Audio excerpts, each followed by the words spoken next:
Folks, Black Star Network is here. Hold no punches. I'm real revolutionary right now. Black power. Support this man, Black Media. He makes sure that our stories are told.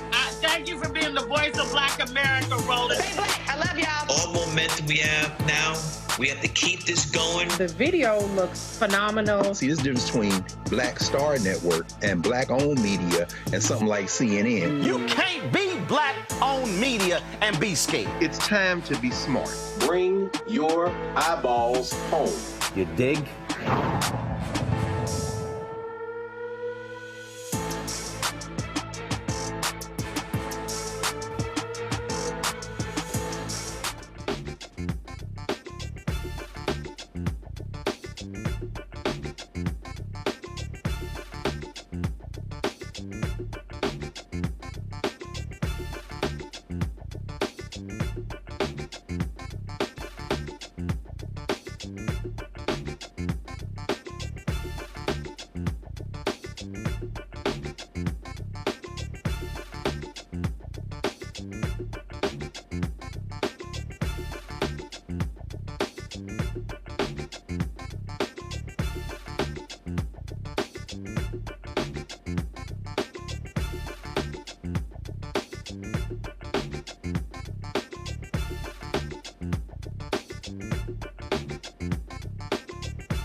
Folks, today is Monday, August 18, 2025. Coming up on Roland Martin Unfiltered, streaming live on the Black Star Network. Texas House Democrats return after a 2-week walkout.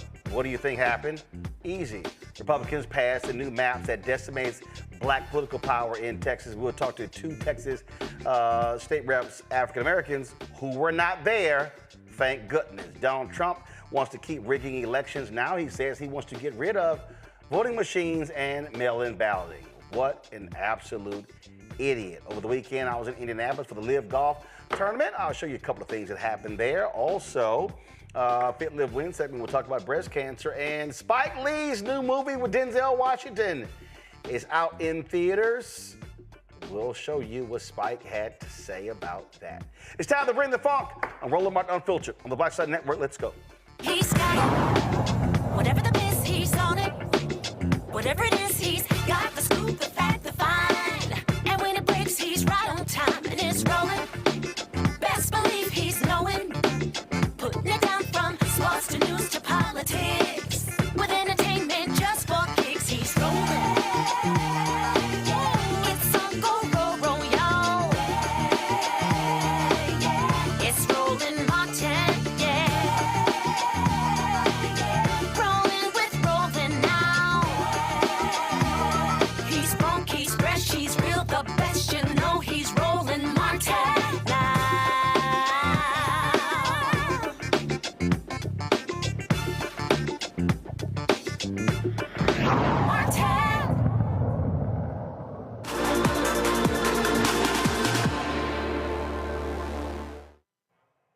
Well, folks, I told y'all last week that if Texas House Democrats came back to allow Republicans to have a quorum, they will quickly pass new maps that decimates Democrats in the state. In addition, they'll also be decimating black power. Well, what happened? Well, House Democrats came back and the Republicans passed the map. Okay, so what actually got accomplished? Now, we know California is moving ahead to do what they are going to be doing, but I made perfectly clear that if you represent Texas, you should be fighting on behalf of Texas residents. That's what you are elected to do.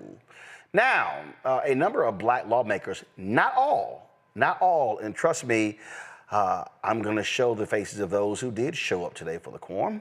A number of black lawmakers were not there. They made perfectly clear that they could not, in good conscience, do that. You also had some others as well. Trey Martinez-Fisher out of San Antonio sent a statement from Illinois saying that he could not, in good conscience, do the exact same thing. Because, I mean, at the end of the day, if you return, you know what was going to happen. And the issue that I had is Democrats, of course, they were selling wolf tickets. They basically were telling people, oh, we were in it for the long haul, when the long haul only lasted 2 weeks. Joining us right now, State Reps Aichea Davis as well as Jolanda Jones. Glad to have both of y'all here on the show. Thank you so very much. I just, you know, again, the thing that jumps out at me, when I listen, Jolanda, when I listen to Texas House Democrats say, we're going back to fight. And I'm going, what the hell are you fighting when they got the votes? You're not fighting anything. You're fighting if you didn't give them a quorum because they have complete control of the House, complete control of the Senate. It's just like when the Senate, 9 Democrats walked out, 2 stayed, and they said, you know, we're staying to fight. But if all 11 had walked out, they couldn't have passed. To make me a little late. If all 11 walked out, they could not have passed the maps. It makes no sense to me. Go right ahead. So no, I didn't show up, and I'm not going to show up. There's a redistricting committee formal meeting at 5 o'clock today, 5 o'clock Central Time, which normally formal meetings are rubber stamp meetings where you know how you're going to vote. They literally have you all stand around something, and they call your name, such and such, how you vote on this, yes or no, and it's quick. I mean, it's easy. So I suspect it's going to be like that. But the thing that's funny to me, Roland, is exactly like you said. There is no fight. There are 88 of them and 62 of us. And the only time we were winning the fight was when we quorum broke. So I can't. and I'm so discombobulated right now because I feel like I'm living in an alternate universe. Let me be clear. The people that came back, those of us that came back, who I guess maybe thought that they were going to get some brownie points for coming back, they locked them on the house floor. You hear me? Locked the doors. And you couldn't leave until you signed a permission slip. What a nice word. That said that they could surveil you 24/7 to compel your attendance the next time they had a meeting. So my colleagues who came back, they're calling it a security detail. No, it's an unlawful detention. Right. All right, Well, it's unconstitutional. And last I heard, I was born in America, not on a plantation. And these are modern day slave patrols. yeah. It is the crazy. In fact, one person said, one of the law enforcement people said he was working on narcotics this morning. They called him in, So they pulling people off the streets. They pulling off police officers from doing like real police stuff Yeah. to watch us, to surveil us. And so I'm not coming back to Texas till a popo gone, because we know that the history of white control Right. over black people is to sick the police on us. So If you think, go ahead. So one of the black lawmakers who went back, Representative Christian Manuel, we're going to go live. You mentioned that hearing. Well, that hearing is taking place right now, and there's some questioning going on. Yeah, go ahead and play it. Again, that's the underlying bill you're not asking me about. I told you at the top, 2, 6, 7, 8, 9, 14, 17, 18, 22, 29, 36, and 38 are the changes. Okay. But, okay. like I told Dean Thompson, if you'll go on District Viewer and look at the original 30, it'll tell you exactly where the line is. Okay, so as of right now, just can you, and I'm so sorry, I promise you're fine. I'm not trying to be facetious. Can you tell me those districts one more time? And I know it is completely my Absolutely. fault. No. 2, 6, 7, 8, 9, 14, 17, 18, 22, 29, 36, 38.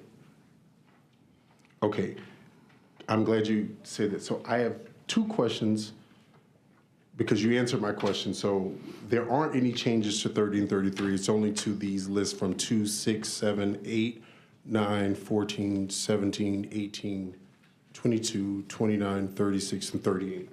Just want to make sure. Okay. So you answered my question. So there aren't any changes to those.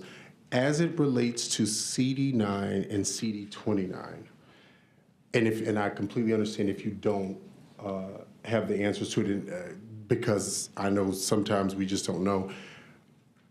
Are there any changes in the economic engines to CD9 and CD29? And the reason I ask is because those are traditionally districts that have had minority representation and were minority coalition districts previous. So I'm wondering if there's been any changes to those coalition districts as it relates to their economic engines that have been used to help prop up those communities in those districts. Okay, now, as a preference, we've already gone through the 2, Rochu and Petaway. So as you remember, there's a different view on the legal involvement of coalition. Do I specifically know? The answer is no. You could go on District Viewer, but being a coastal guy, now that CD9 has Liberty County, I think that's a great economic energy area. So I think you gained a whole bunch. Well, we're both coastal guys. I will agree on that. What I will say is all the refinery and industry that is traditionally in the areas are between mainly Jefferson, Galveston, parts of Orange, but mainly Jefferson and Orange. I'm not seeing what industry there is that is in. Whatever. Here's my whole deal, Representative Davis. This is a waste of time. We know exactly what the Republicans are going to do. There's no amount of questioning. There's no amount of, let me get clarity. They've made it clear. Donald Trump said, get me 5. They gave him 5. Ain't nothing changed.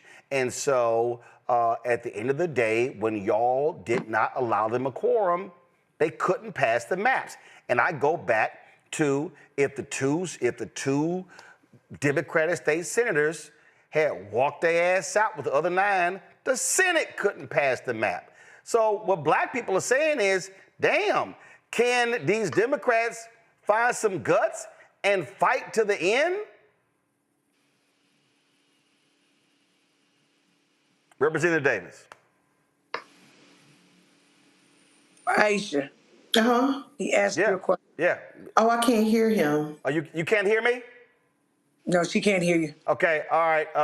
Y'all figure out why Representative Davis cannot hear me. I can tell you this though, Roland, while you're figuring that out. Now, hold on one second. Y'all let me know. Figure out why she can't hear me. Representative Jones, go ahead.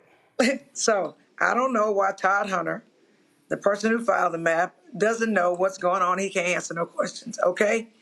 They actually have changed the demographics of 9, 18, 30, 33, and 29. I'm literally looking at it myself. Why doesn't he know his own maps? For example, a difference in CD8 in the proposed CD18. If you'll recall, the previous proposed CD18 that we killed had 70.7% of the current CD9, if you'll recall. They actually changed that and they lowered the number. So now the proposed CD18 has 64.5%. They literally reallocated. They took out a larger part of CD18 and put it in CD29, which is currently a Hispanic seat. So they did change things. Of course they did. Of course they did. Representative, do me a favor. Let Representative Davis know we're going to disconnect her line, and we're going to call her back. You're going to disconnect your line and call you back. So we can get the audio straight. All right. So they can get the audio straight. So let's go ahead and do that. And then, okay, so now let's disconnect and let's bring up disconnect and bring up Representative Jones. Guys, disconnect.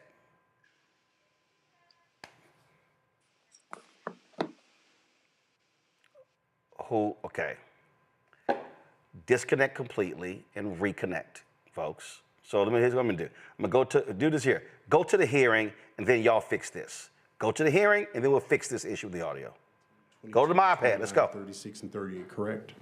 No, I don't agree with you. The U.S. Supreme Court, as we've already talked in many, many hours, Rucho, says a jurisdiction may engage in constitutional political gerrymandering, recognizing that politics and political considerations are inseparable from districting and apportionment.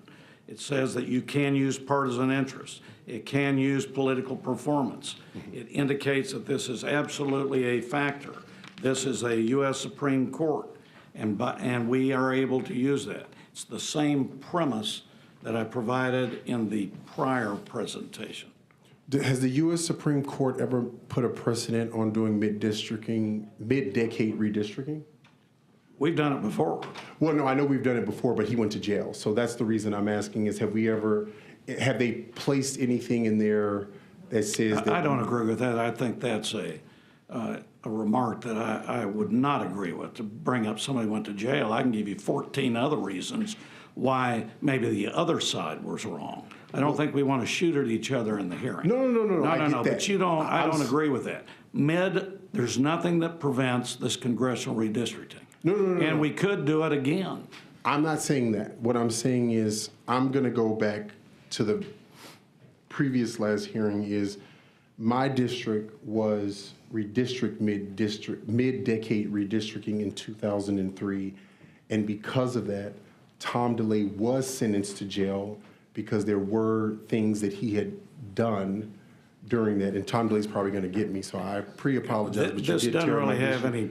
So no, what I'm saying is that this committee substitute. No, I'm asking is because you brought up the Supreme Court. That's the only reason. I promise. I'm not an attorney. I think you all know that. I'm just a former simple staffer who's been here for 21 years in October, and I was just wondering if I've been that long. I know I have nothing else to do important in my life. Wondering if since we are bringing up the Supreme Court has said that we can do this because of performance, and totally understand that, Chairman Hunter, was wondering if the Supreme Court had ever issued out a statement saying that mid-decade redistricting is something that is not an issue, because again, the only reason I'm saying that is because the last person in Texas who did that did go to jail. Not saying you or anyone else, I'm saying the last person who did that in Texas went to jail because he was doing things on a federal level that was found to be found to be for him criminally to spend time in jail. Not the committee substitute. Yeah. You're going off. You know, this was all discussed August 1st. Yes, sir. This is August 18th. We're on a committee substitute, and we're not re-arguing those areas. If you have questions on this plan, I will focus on it. We will not agree. I understand. We will respectfully disagree with each other. But Mr. Chairman, let's focus on the substitute. Okay, I want to focus on the sub then, and I'll just say this. Focusing on a committee substitute, has there ever been a Supreme Court ruling that says the committee substitute for redistricting? I think Representative, I feel you in the sense of trying to tie the question to it. It really, the questions I think pending before the committee at this time are just about the changes that have been made in the committee substitute compared to the introduced, and the explanations for those, as opposed to the constitutionality of mid-decade redistricting, which I think doesn't touch the changes on the map. So if you have a question about, a particular change, certainly fair game. Perfect. Okay, I do actually have one. When it comes to Congressional District 33,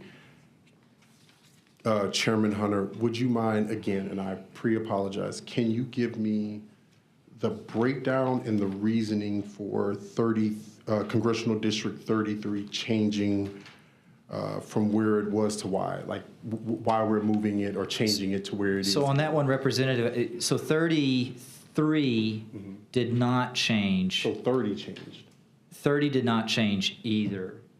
So it was 36. 36 and 38. Okay, so question of the chair then. Sure.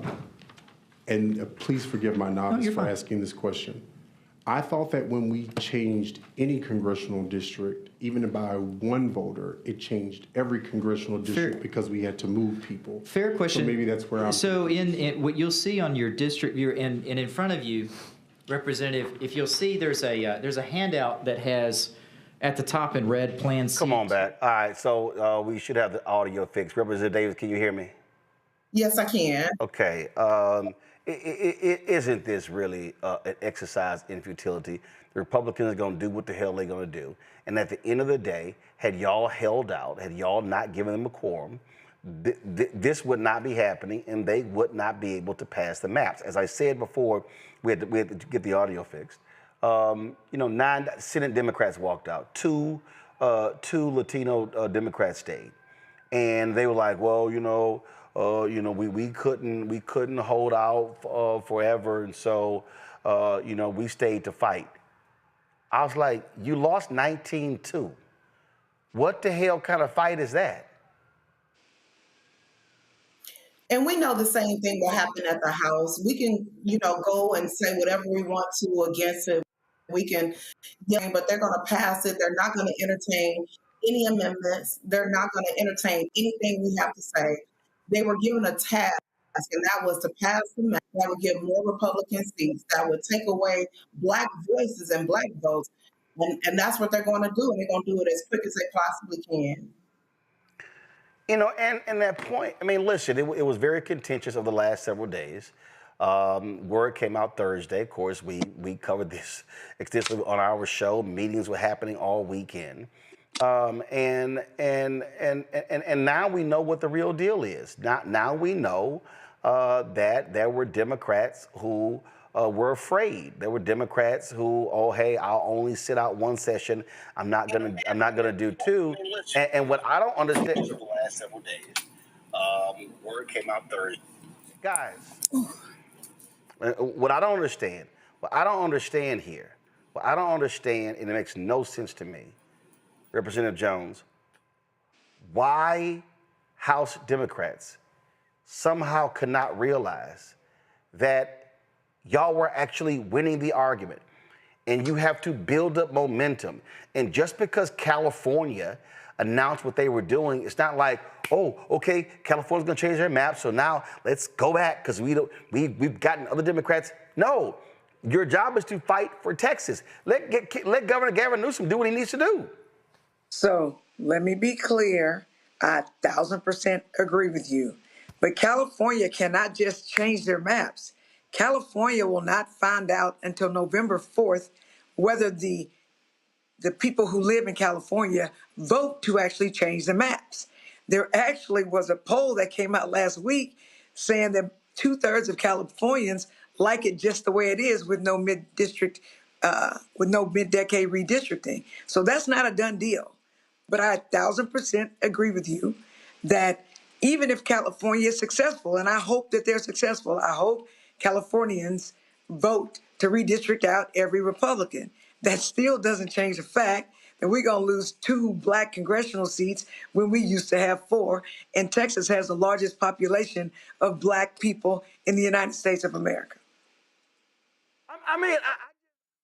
And it's not even a fight, Roland. Like, it's just like we both know Third Ward. You went to high school in Third Ward.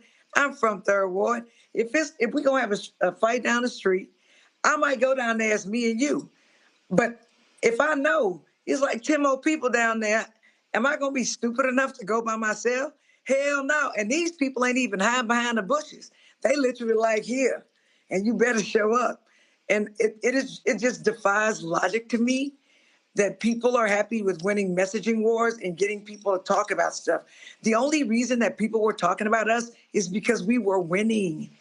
The only reason people were inspired by us is because we stood up to the bullies. We were playing chess. They were playing tic-tac-toe, not even checkers, and we literally stopped them. We were gangster.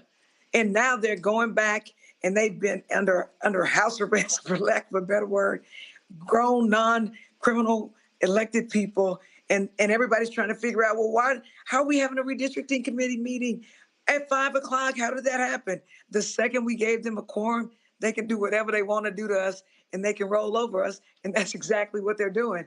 And if it wasn't so serious, it would be funny. I would think it's a big fat joke. I mean, first of all, let's go back to the hearing. Give me 30 seconds. Go back.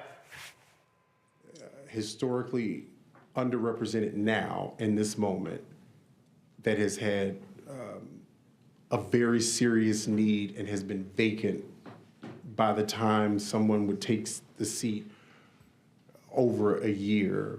Would we take that into serious consideration to understand the economic poverty that people who live in 18, particularly black and brown people who live in those districts, have historically had to deal with since before the voting rights and after have gone into effect?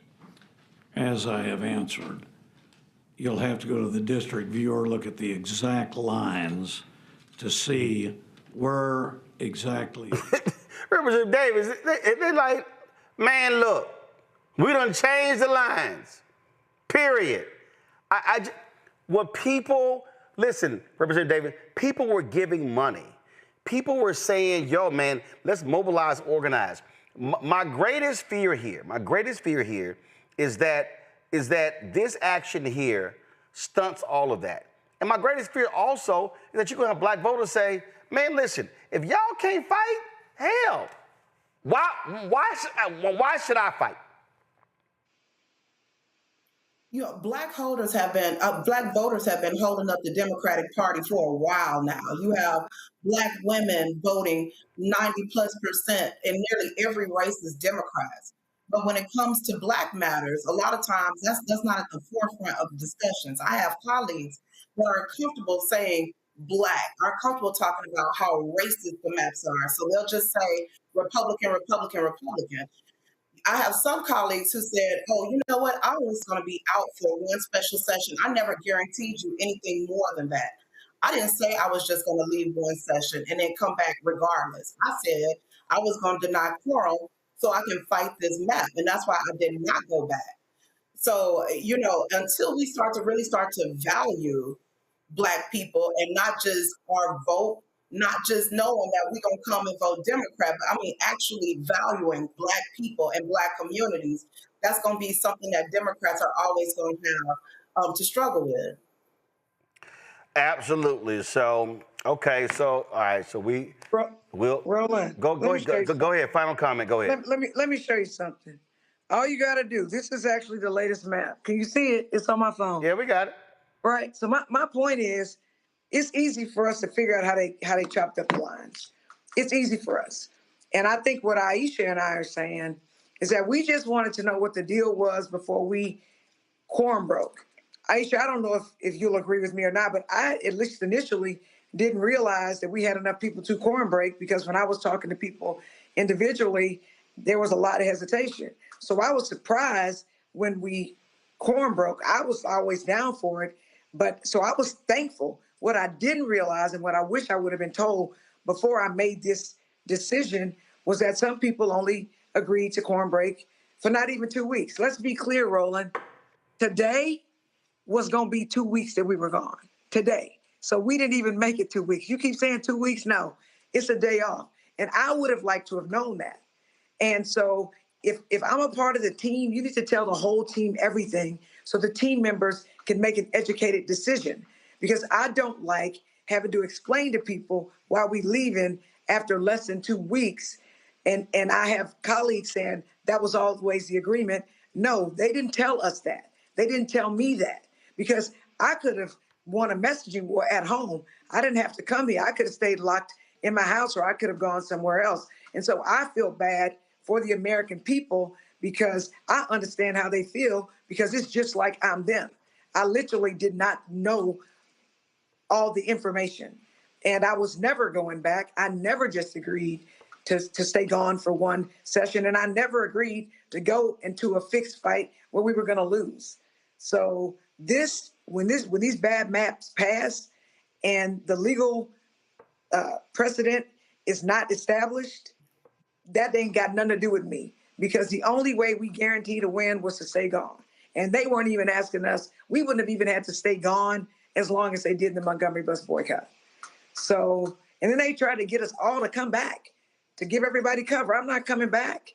Like, literally, there are some of us saying there's no blowback. So I don't know who their constituents are, but they're definitely not my constituents, because my constituents are literally blasting everybody that came back, right? And they are so thankful that I stayed gone and Aichea stayed gone. And this is what's funny. I ain't told nobody where I am, because I don't know who's going to go tell them where I am.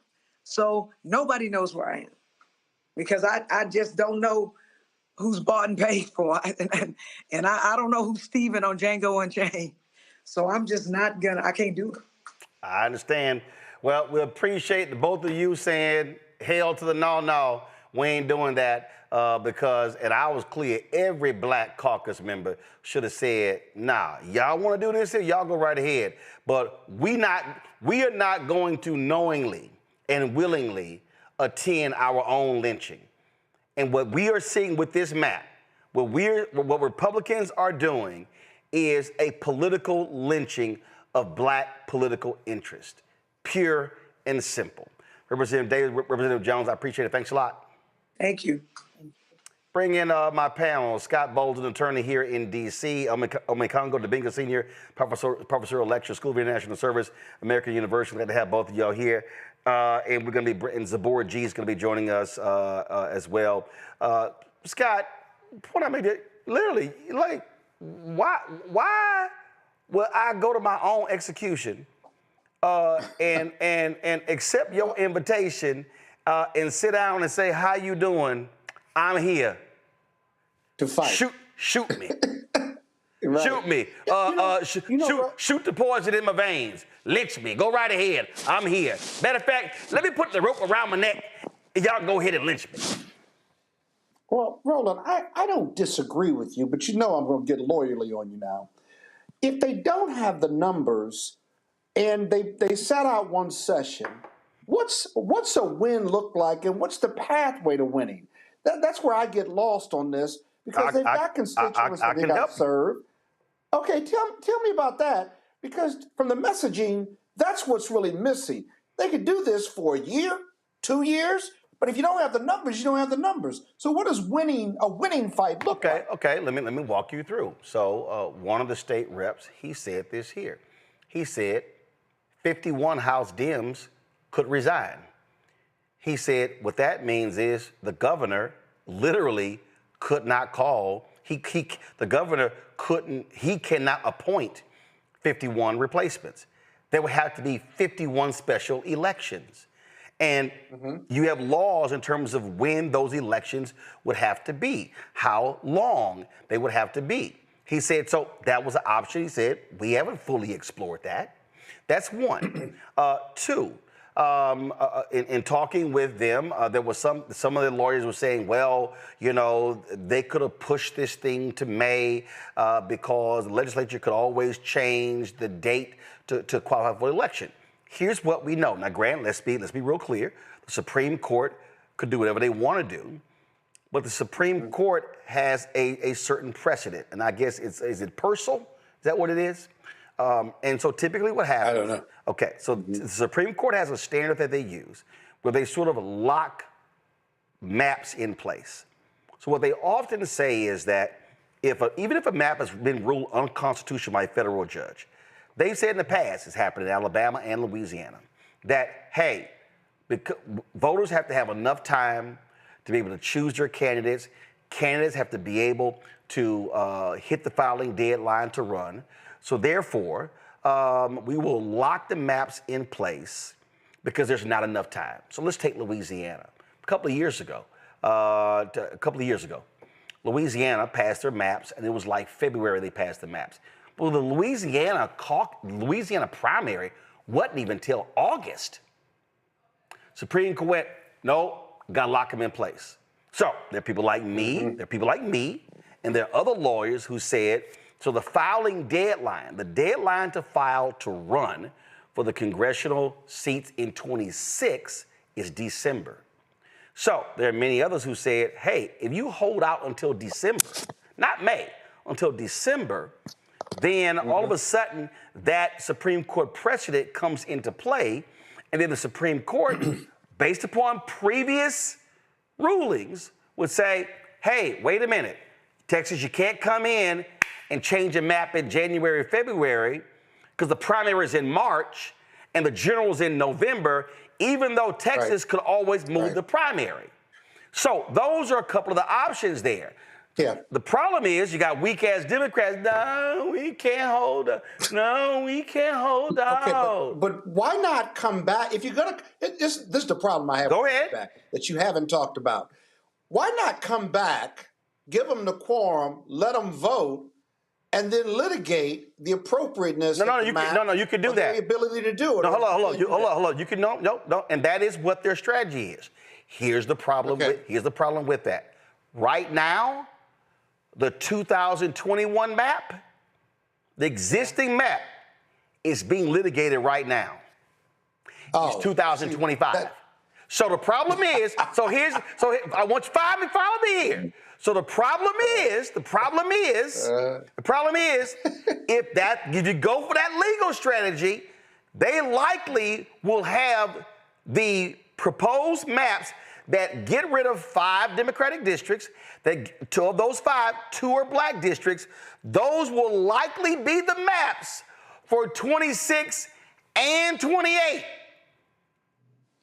Yeah, but what if you ask for emergency relief or equitable relief and a TRO or injunctive relief that stays everything? Scott gives you the status quo. And here's what happens: appeal, stay the injunction. Okay, we've been through this. We've been through this in Alabama. I got you. We've been through this in Louisiana. In fact, the courts, when Louisiana passed their maps, the courts ruled, oh, this is unconstitutional. This is denying black people an opportunity. And the Republicans appealed, and then another court agreed. Oh, they got somebody else to agree. Then here's what's so crazy. In Louisiana, it went to the Supreme Court of the Congo. The Supreme Court agreed it was unconstitutional, sent it back. The Fifth Circuit tried to circumvent it. Then the Republicans tried to get it back to the Supreme Court. Supreme Court wouldn't hear it. The map stayed in place. Cleo Fields was elected in 2024.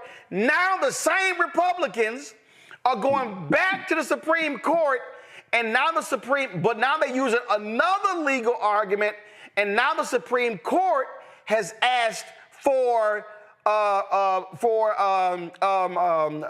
not pleadings.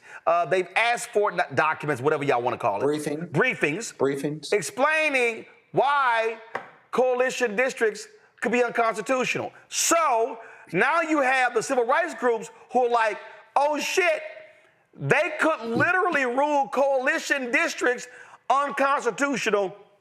That could wipe out half of the 60 Congressional Black Caucus members. Ome Congo, Republicans, they're gonna try to have 19 bites at the apple. So the only guaranteed way to ensure these maps do not get passed if you don't give them a quorum. Wow, I mean, this is another example of how relentless Republicans are. They are nonstop, whether we're talking abortion, whether anything, they are nonstop, and they are going to pursue every legal and illegal means possible to keep power. Democrats want to talk about sharing and voting and everything. These guys only care about power. And, you know, there's that meeting going on at the White House with Trump and all these leaders. The only other people who are happy this is happening are these Texas Democrats, because they are not the center of the news story today. And Gene Wu, they put out this letter talking about they did this and acting like they were like freaking Nelson Mandela or something, you know, returning home after such a long incarceration or something. They caved in 2 weeks. And like Representative Jolanda Jones was saying, she wished that she knew. I wish that we knew. You know, the way that we were cheering them on and saying, you know, this is finally Democrats standing up and all of this. And they were like, oh, no, we just kidding. We were just trying to get everybody else's attention. We were just trying to get Gavin Newsom and others to act up. This is cowardly, man. And I know for many of us, it's deflating. It's deflating. Like, we were really looking forward to this, to supporting them, sponsoring them, donating and the like. And they just do this. And as Representative Jones said, it's not even exactly 2 weeks. I don't know where Texas is going right now, but we know where it's going, but where the rest of the Democratic Party is going as it relates to this, I don't know, man, because when you say like black folks in Texas are like, well, why should we even, you know, fight or vote or anything? I think a lot of us are saying that across the country right now, and maybe Gavin Newsom will prevail in November. Maybe some of these other states will, but this is a serious setback, not only for the Democratic Party, but for the country, man. And it sucks. So check this out, Scott. Check this out. This literally just came down earlier today. Go to my iPad. Federal Appeals Court blocks Louisiana's new congressional map and blow the GOP. Now this is on Fox News. Judge said Louisiana's congressional redistricting map amounts to an illegal racial gerrymander. Okay, now mind you, we done already covered this territory, Scott. Judges for the Fifth Circuit Court of Appeals rejected Louisiana's request to allow it to enforce its long-stalled congressional redistricting map, delivering a near-term blow to Republicans in the state by ruling that it amounts to an unconstitutional racial gerrymander. All three judges on the bench voted to uphold a lower court's ruling at the map in question, originally passed by Louisiana's Republican majority legislature in 2022, violates Section 2 of the Voting Rights Act of 1965. They also affirmed the district court's ruling that the map in question violates Section 2 of the Voting Rights Act by packing black voters into a small number of majority black districts and cracking other black communities across multiple districts, thereby depriving them of the opportunity to form effective voting blocks. Now, Scott, what we're seeing right here, this is what, I'm gonna pull Zabora in a second for us. Go ahead and pull up as well. What we're seeing right here is that this is the Fifth Circuit. Now, let's be real clear. The Fifth Circuit is the most hardcore right-wing circuit in America. Yeah. Scott, they were ruling on a 2022 map. This 2025. So you know what's going to happen? The Republicans are going to appeal this to the Supreme Court. So the Supreme Court may not rule on this until 2026.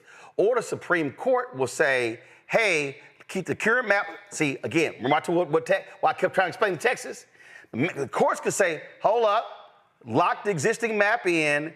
They may not rule until 27, now affects 28. So that's why the Democrats, the most guaranteed way not to have the maps passed, if your ass don't show up. Yeah, I got you, Roland. But let me ask you this. Now you're not gonna like this argument, but there are other duties and responsibilities these Democratic legislators have, serving their constituencies. You got staff. Dealing with the. That's why you got staff. No, hear me out. Hear me out. I know that's why you got staff, right? But you got to admit, at least, that that's pulling on the Democratic. No, that's bullshit.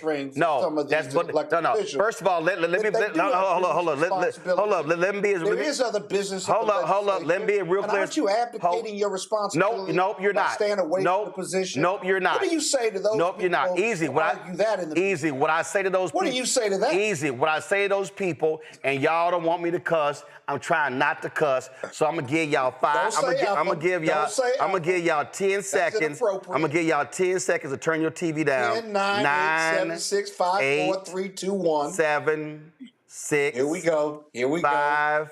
Where's 4, the FCC when you need 3. FCC doesn't regulate internet. They only regulate licensed broadcasting. I said that's when you need. So the FCC does not regulate cable TV or internet. They only regulate broadcast licenses. 3, 2, 1.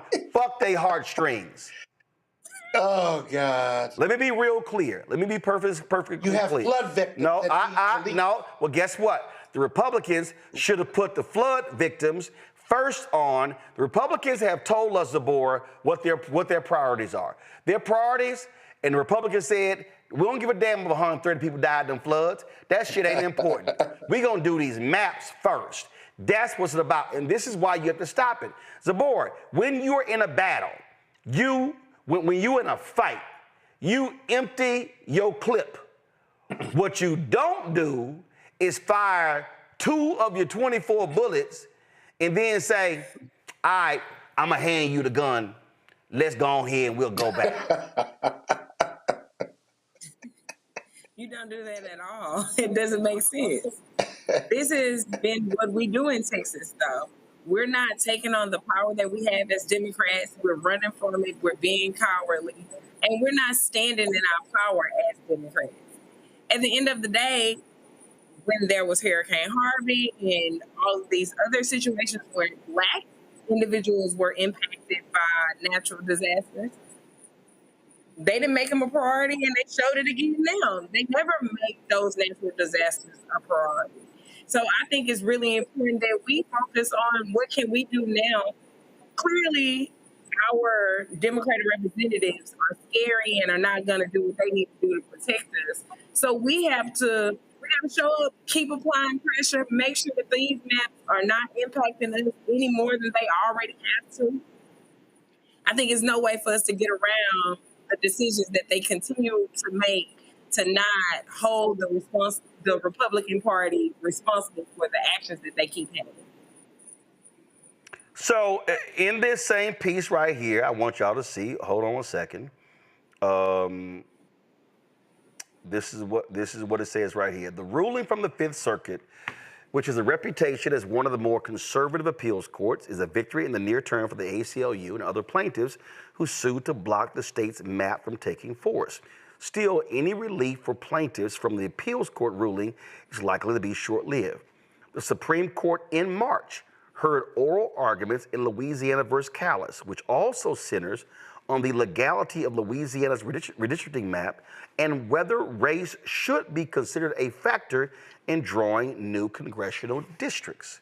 Oral arguments then focused heavily on whether Louisiana's redistricting efforts were narrowly tailored enough to meet constitutional requirements and whether race was used in a way that violated the law, as the appellees allege. The Supreme Court in June said it would hear additional arguments in the case in the fall term, citing the need for more information before it could issue a ruling.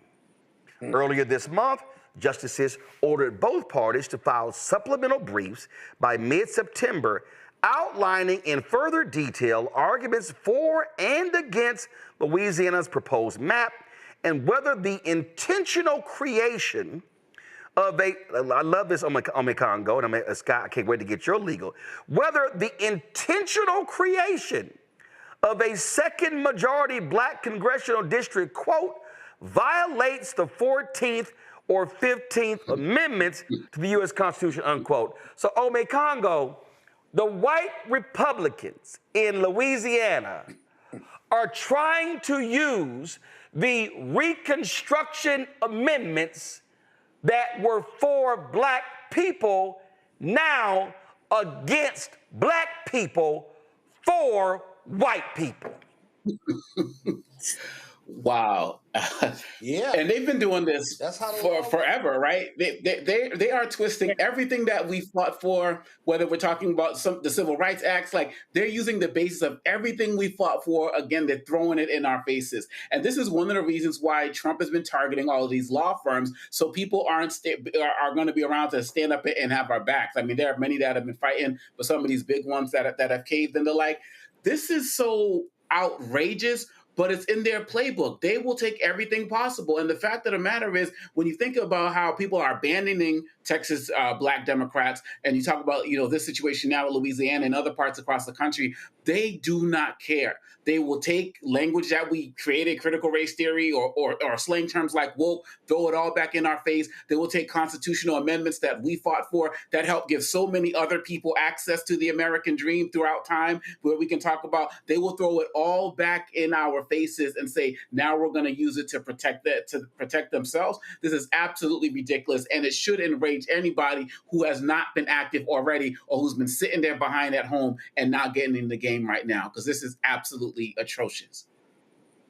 So what their game now, Scott, is, we're going to use the Civil Rights Act against black people because, this is hurting us white people. So in Louisiana, they have literally discriminated against black people.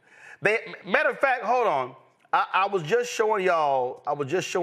Now, that was a court ruling. Hold on. Scott, you're going to get a kick out of this one. Federal court rules against Louisiana. Y'all going to laugh at this one.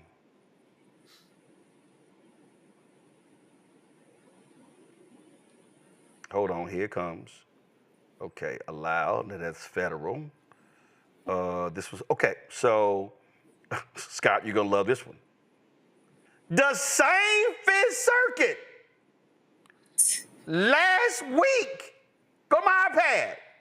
The same Fifth Circuit, Scott, last week said that Louisiana's state maps discriminates against black people. So here you got white Republicans in Louisiana discriminating against black people, diluting black power with state maps, congressional maps, and now the same white folks, the 14th and the 15th Amendment is hurting us white people because these maps should not be used when it comes to race, but, we the ones who drew the maps, and if we had actually drawn fair maps, black people would have been able to have a district. So now, Supreme Court, we think y'all should get rid of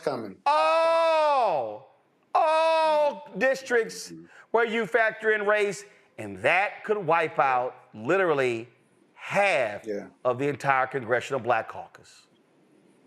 Yeah, the other strategy that we're not talking about is there are multiple cases pending in that Fifth Circuit. I've appeared before the Fifth Circuit judges. Chief Judge Pryor, at least he used to be the chief judge, is a arch conservative.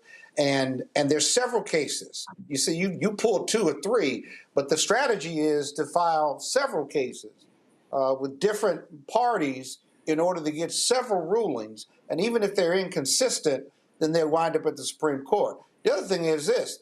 The Fifth Circuit, as conservative as this, these white folks in Louisiana, they're drawing maps, and in Texas and Mississippi and Georgia, they're drawing maps so blatantly racist and gerrymandered that even the conservative court Even as conservative court said, y'all can't eat all that now. Come on. You still got to have a legal pathway or a factual pathway to make me make this work for y'all. This ain't even fair to me. Like, I mean, they so racist. They are so racist. Even the judge is like, for their own races. Right, that's what I'm saying. And because here's the fundamental problem here. And this is the problem, Zabor, that the Republicans can't get around. They are hell-bent on stopping Democrats so they can hold power. And their problem is they hating on black people because they like, well, damn, y'all keep voting Democrat.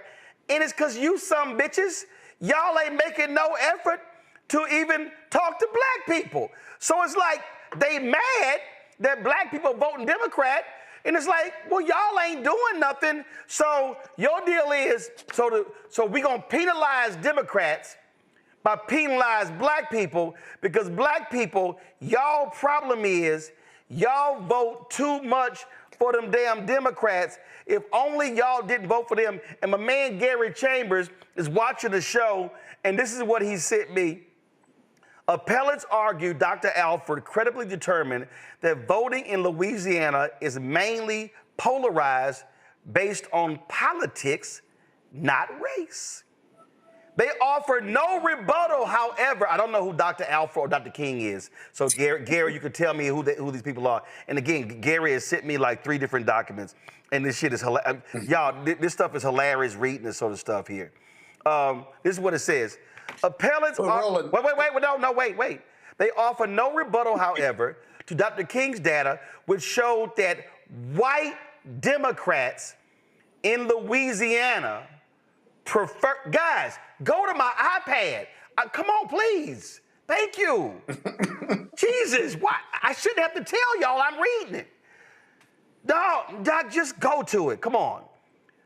In Louisiana, white Democrats in Louisiana preferred white candidates over black candidates, and that the same was true for black Democrats who preferred black candidates over white candidates. Notably, even when Dr. King controlled for party affiliation, i.e., analyzed data for the 2022 Democratic Senate primary, where all voters were Democrats, white voters voted for the white candidate 60% of the time, while only 26% of black voters voted for that same white candidate.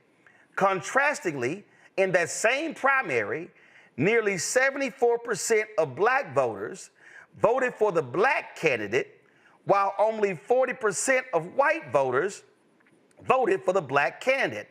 Dr. King explained that these ratios showing more than a 2-to-1 difference were evidence of racially polarized voting.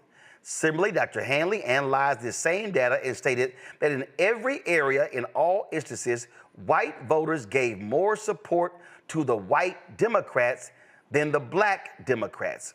Conversely, at least in the larger set, black voters gave more support to black Democrats than white Democrats. The data and expert testimony refute Dr. Alford's assertion that there is no evidence of racially polarized voting because it is politically based. Even controlling for political party affiliation, there was strong evidence of racially polarized voting in Louisiana, which Gingles found to be particularly weighty in the overall totality of the circumstances inquiry.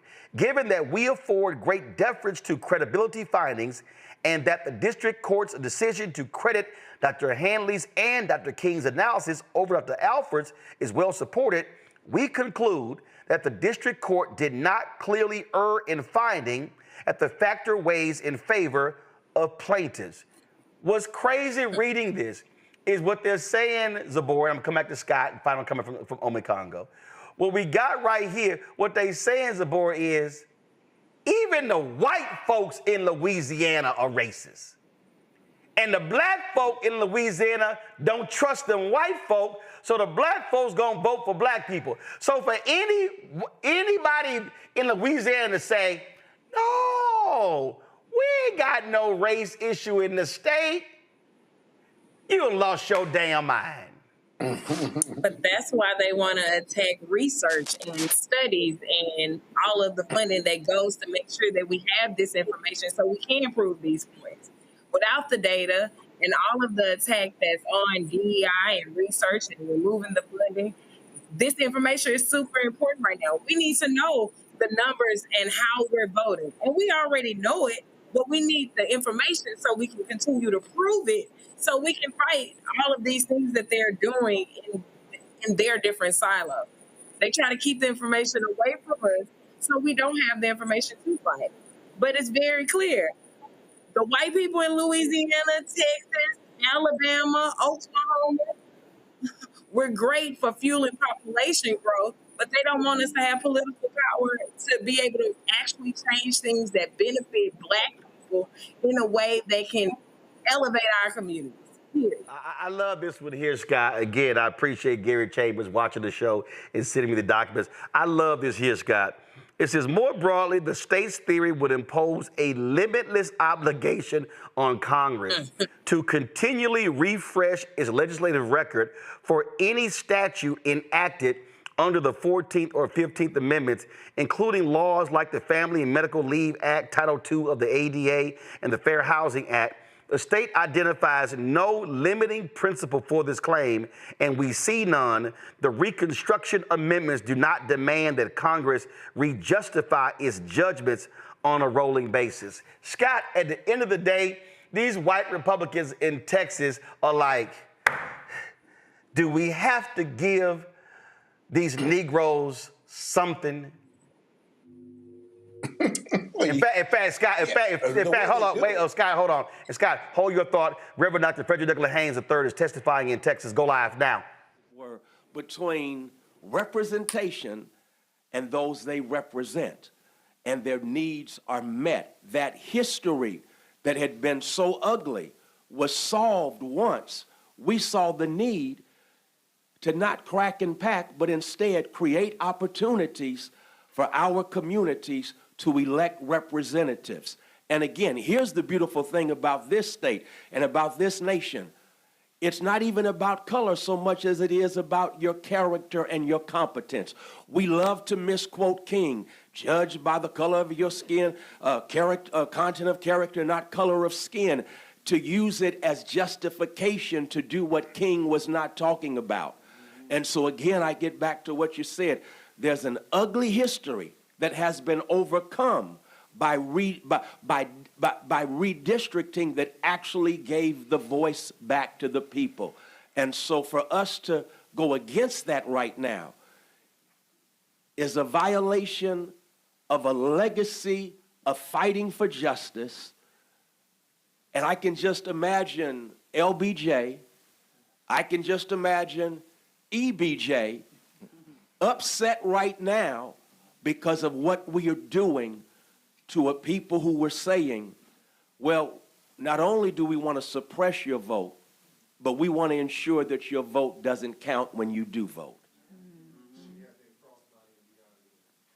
Say that. Representative Pearson, you recognize the question of the panel. Thank you, Chairman. Thank you all for being here. Good to see you again. My question is for Congressman Allred. You know, I don't know if you were here earlier when we talked about states like Illinois, New York, California, who've already done these types of maps. But you're not disputing that it's legal to draw political performance maps, correct? All right, we're gonna go back to that. That's that ignorant ass Trump. She's in the state legislature? Yes, she is. Yeah, the person, Katrina Pearson, the person got convicted of shoplifting. The Republicans put her ass in the state legislature. That's that fool right there. I can't listen to nothing her ignorant ass has to say. So Scott, go ahead and answer the question I said before I went to break. The white conservative Republicans in Louisiana and Texas are deeply committed to racism. The courts have told them that you cannot pack all black voters into one district and pack them nowhere else but one or two districts compared to the rest of the map and create 10 white districts and pack them all into two. They've repeatedly been struck down, and yet they continue to make manifestations or machinations or elements of the same, resubmitting it, trying to get the courts to approve it, even though the courts have repeatedly said you simply cannot do that. That's why, in their view, in their racist view, they believe, well, I'm giving them a district or two. I'm not wiping them completely off the map. If I was to spread it all around, you say I'm disqualifying them, or I'm disempowering them. So I pack them into one or two, and now you say I'm disempowering them. Well, it's got to be a balance, the courts have said, and you can't do it. You can do it politically, but you can't do it intentionally based on race. But the problem, Scott, but Scott, here's the problem we face right now. Clarence Thomas has had a hard-on to completely get rid of the Voting Rights Act. Yeah. And these right-wingers, I mean, again, they gutted Section 4, Ome Congo. 5. They gutted Section 4. Now Section 2 is hanging on. 5 too. Section 2 is hanging on by a thread. Like, I mean, Congo, for people who are watching, I need them to understand, when they ruled in favor of the Opportunity District in Alabama, they ruled by saying Alabama violated Section 2 of the Voting Rights Act. Mm-hmm. The Louisiana district that was created, Section 2. So the only good news from this right-wing Supreme Court is that they have consistently, praise the Lord, allowed Section 2 to still stand. But the right wing, they want to gut Section 2. And again, Clarence Thomas, he wants to rule the entire Voting Rights Act unconstitutional. And unnecessary. Absolutely. This is, John Roberts' court at his best. I mean, they are incrementalists. And when people look at the potential falling of this democratic experiment, one of the main people that I have to thank is John Roberts. I mean, ruling after ruling, he has worked to dismantle this country, and dismantling the Voting Rights Act has been a part of that. And Clarence Thomas is salivating at the opportunity to do that. And so when people say things like, it's not that big a deal, we've always asked the question here, if voting wasn't that important, why are they trying so hard to stop us from doing it?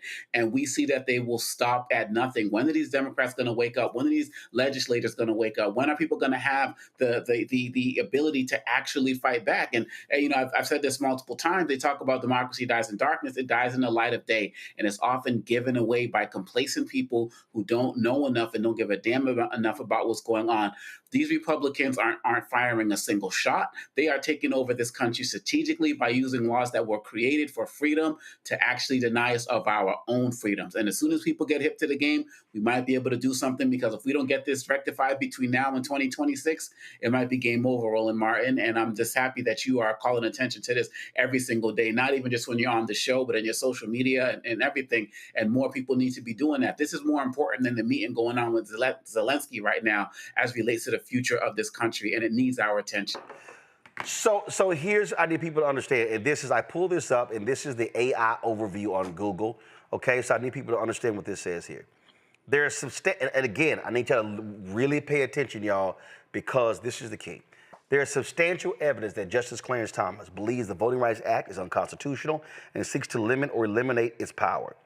Justice Thomas has expressed a long-standing view that the Voting Rights Act, particularly Section 2, is unconstitutional, arguing it has transitioned from addressing discriminatory voting practices to regulating and rationing political power among racial groups. He believes the VRA Section 2, which requires considering race to ensure fair districting, violates the Constitution's guarantee of equal protection. In dissenting opinions, including a notable one regarding Alabama's redistricting in 2023, again, 2023.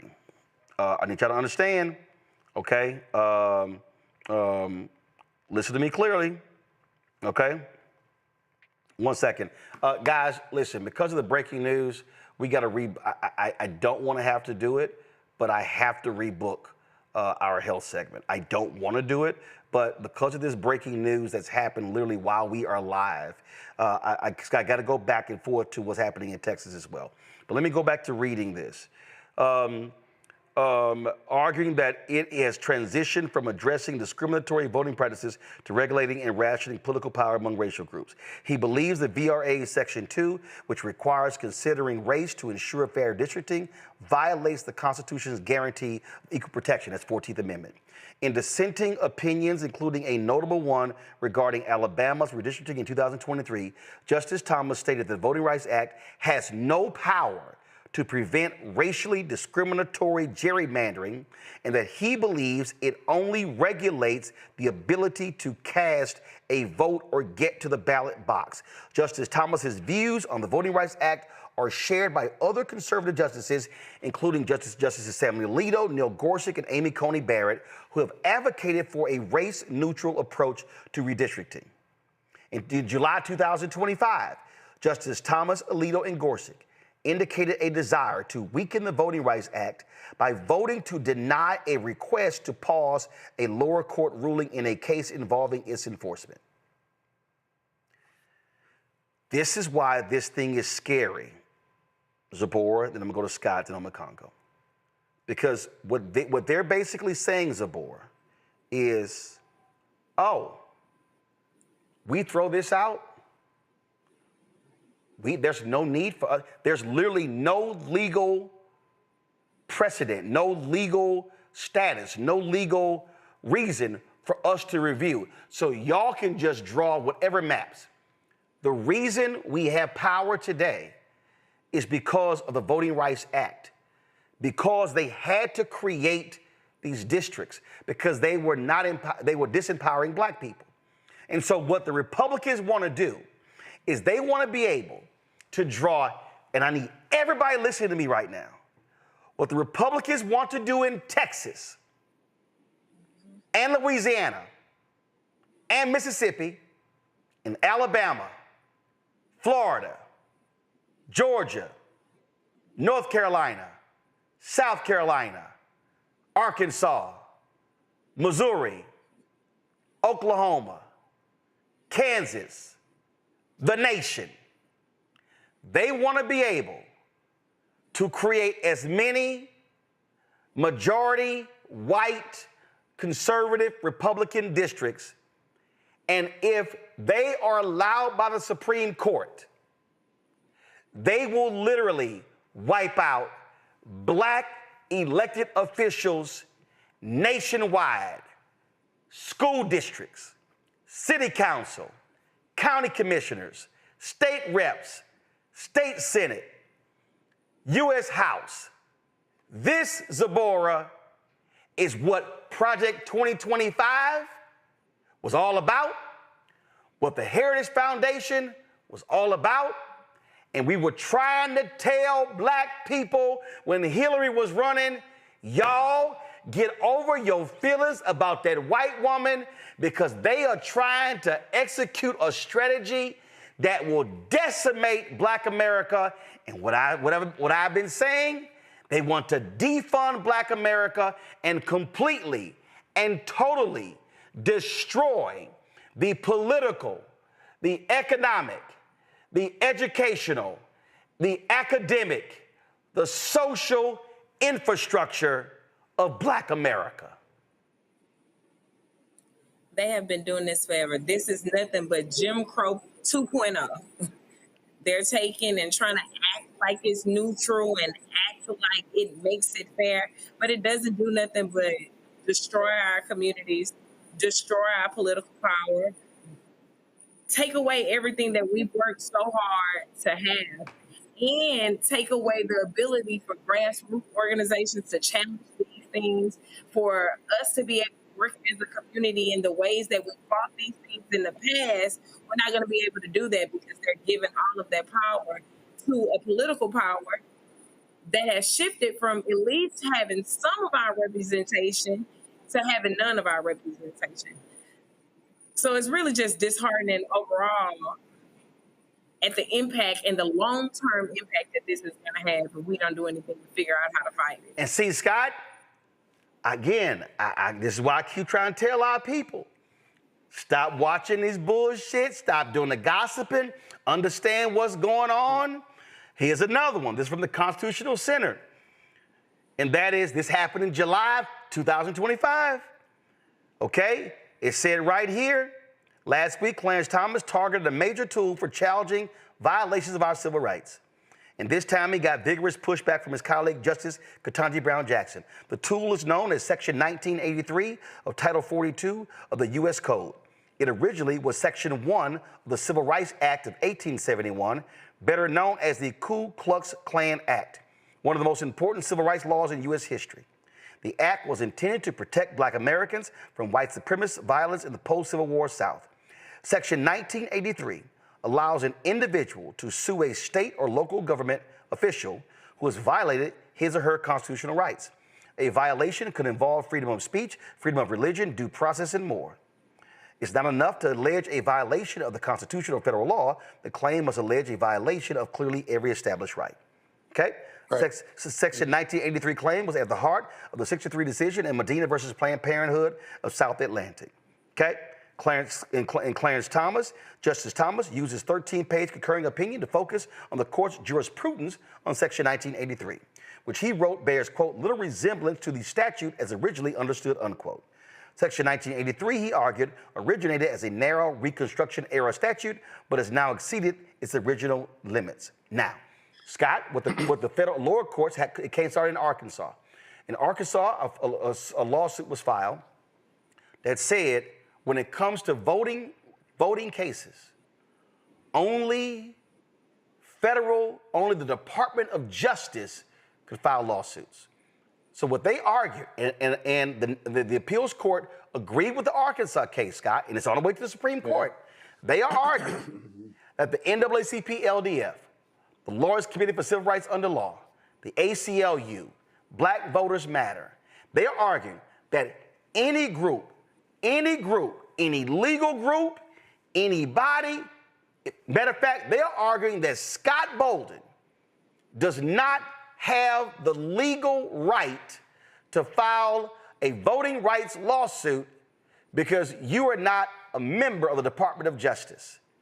So they want to block the entire civil rights legal infrastructure from being able to challenge voting rights laws on the local, state, and the national level.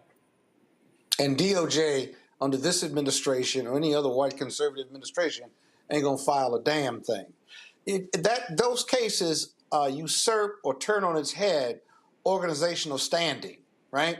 And individual standing, the core principles of how you file a lawsuit on behalf of someone, or organizational standing because of your interest and your mission as an organization. And when that case gets to the Supreme Court, Clarence Thomas is going to have a fair amount of support.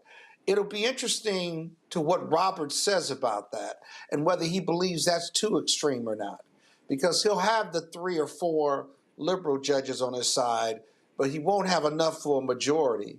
And he's got to pick off Kavanaugh, and he's got to pick off perhaps Comey Barrett, although on this issue, these justices and white conservatives, all of this emanates from a base that we are now a colorblind society, that we are tired of making up for the past wrongs of black and brown people. Yep. And we've paid enough, essentially. We paid enough.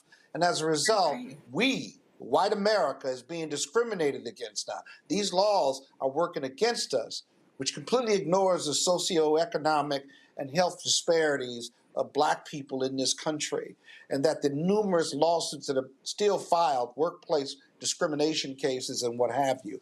I don't know where they're getting their empirical data from that says we're a colorblind society now and discrimination and racism just no longer exists. Because you've got to believe that if you believe in the decisions that are coming out of the conservative court. There's no data for that whatsoever. And but Scott, you got to remember, when they gutted the VRA, Shelby v. Holder, John Roberts, his opinion essentially was, it worked. Look at black turnout in 2008. Right. He argued we don't need these things because in 2008, the percentage of black people who voted in the presidential election for the first time in American history was higher than the percentage of white people. And we're like, yeah, dumbass, That happened because of the law. And if you don't have the law, it's going to go down. And what happened? They ruled in favor of Shelby County, and Republican state legislatures immediately moved to what? Change district lines. Get rid of voting locations. They immediately began, ever since 2012, there has been nothing but an attack. Hold on. There's been nothing but a systemic attack on voting of people of color, black people and others, from the moment the decision came down. And it's like, Roberts, what the hell was your dumb ass thinking? And well, they used the same philosophy and the same theory in the Harvard case, where they eliminated race as a factor. No, I got it. But wait. I love this one here. I love this here. The Asian plaintiff, matter of fact, y'all gonna think I'm lying. Scott, finish your point. I'm about to show y'all, if y'all wanna see what happens when your ass, Scott, I'm about to blow you up. Well, you better crack up. Okay, because in that, remember, it was Asian folk who got with the conservative white lawyers, took down affirmative action. Hold up. Y'all, okay, I'm gonna type this in. Y'all think I'm lying. I'm not lying. Okay, no, listen. Asians want quotas at Harvard. Y'all think I'm lying. See, this is what happened when your dumb ass sue. So what's happened is, so they sat here and they sued, and now they're like, hey, what's going on? Now, this is what AI said. AI says, no, Asian Americans are not seeking quotas at Harvard. Some Asian American groups have, however, raised concerns and filed lawsuits alleging that Harvard's admission policies discriminate against Asian Americans. So here's the problem. These groups argue that Harvard's consideration of race and admissions, even if not explicitly using quotas, effectively limit the number of Asian Americans. Here's what happened. They sued the Ivy Leagues. They threw out affirmative action, and then the next year, it was fewer Asians admitted than before. And they were like, what the hell? And black people were like, hashtag, we tried to tell you. Them dumb asses, they thought, oh, we got rid of affirmative action at Harvard and Yale and Columbia. Oh, we about to have a lot of our kids in the school, and them white folk went, no, you not. And so I'm linking this, Ome Congo, to what's happening in Texas. Listen, the Latinos in Texas, and there are Latinos in Texas, Ome Congo, who are sitting here going, listen, it's 4 black districts now, they're gonna lose 2, but the Republicans say they're gonna create 5 districts. Oh, we gonna pick up 5 districts. Okay, y'all go ahead and FAF if you want to. Go ahead. But they doing that across everything. Exactly what's going to be happening. Hold on 1 second. Hold on, Zabor. Ome Congo, then I go to you, Zabor. Ome Congo, go ahead. That's exactly what's going to be happening. Just like what's happening with this example of Asian students at Harvard. People keep falling for this okie doke of, oh, these Republicans are going to take care of us. They're going to take care of us. And the Republicans are great at stacking groups against each other. I remember a case back in 1927 in Mississippi where, a Chinese family tried to sue to get, not for that all non-white people can go to the school where white people were at, but so that they could be considered white and go to that school. So like this lesson of divide and conquer, we never seem to learn it. And Republicans know this race mindset and consciousness better than many other people do. And they know that we will fight each other to try to get any little morsel that we can to feel equal to them, as opposed to building our own platforms and building our own coalitions. That was what they did with Harvard, these affirmative action cases. That's what they're doing in Texas right now. And if people continue to fall for this, it's the same thing that happened with the whole issue with undocumented immigrants. Oh, they're just going to come for the Latino criminals. And now you got Haitians up in there, you got African Americans being pulled off the street. When, in like 7 months, man, this is all happening. When are we finally going to get it together that they're coming for all of us and they're picking us apart one by one because we have not been able to show any type of unity? And they are they are not large in number, but they are large in their mindset in terms of how to use the laws against us, how to play the race wars against us, how to play the culture wars against us. And maybe this will be the time to wake up, Roland Martin, but I am not convinced in this moment. Zabora, go ahead. This is impacting so many different groups. When it comes to disabled individuals, it's like you can watch disabled individuals that are not disabled individuals of color vote in a direction that has directly impacted Medicaid cuts, Social Security cuts, and job opportunities to give you the resources you need for accommodations at work. We took away sign language interpreters in spaces. So you're watching Section 2 of the VRA impact not only Black people, but you are impacting your own interests as a disabled person that's white or a disabled person that's Latino voting on that side, not realizing all of the things of your life, from your insurance to your daily life, is being impacted. And it's not going to get better. It's only getting worse. Listen. And then you take away those organizations that can fight for you. Listen. Not realizing hey, Scott, I keep saying these Asian Americans, these Latinos, y'all ain't white. Now y'all can try to play the assimilation game all they want to, but white power is about white power. And whether today it's yesterday it was a Negro, whether Latino, like all them Latinos who voted for Trump, FAFO, 125, like welcome to the border. And it's like, yo, I mean, it's like, again, like y'all can sit, all these other folk, let's be real clear. Black people, our sweat, blood, and tears passed these laws. I say this all the time. I said, if you are a woman and you are a doctor or a lawyer or an engineer, or if you go to professional schools, y'all need to thank Black people. Because in 1972, Title IX was passed. Title IX wasn't about sports. Title IX was about opening the professional schools to women because they were discriminating. What's Title IX? Don't nobody ever ask, well, where did Title IX come from? Well, shit, what's the first 8 titles? Title IX come from the 1964 Civil Rights Act. That was Black people. I say if you Korean, Japanese, Chinese, Thai, whatever, and you get to vote in your native language, y'all better thank Black people, because that's 1965 Voting Rights Act. It's real clear, okay?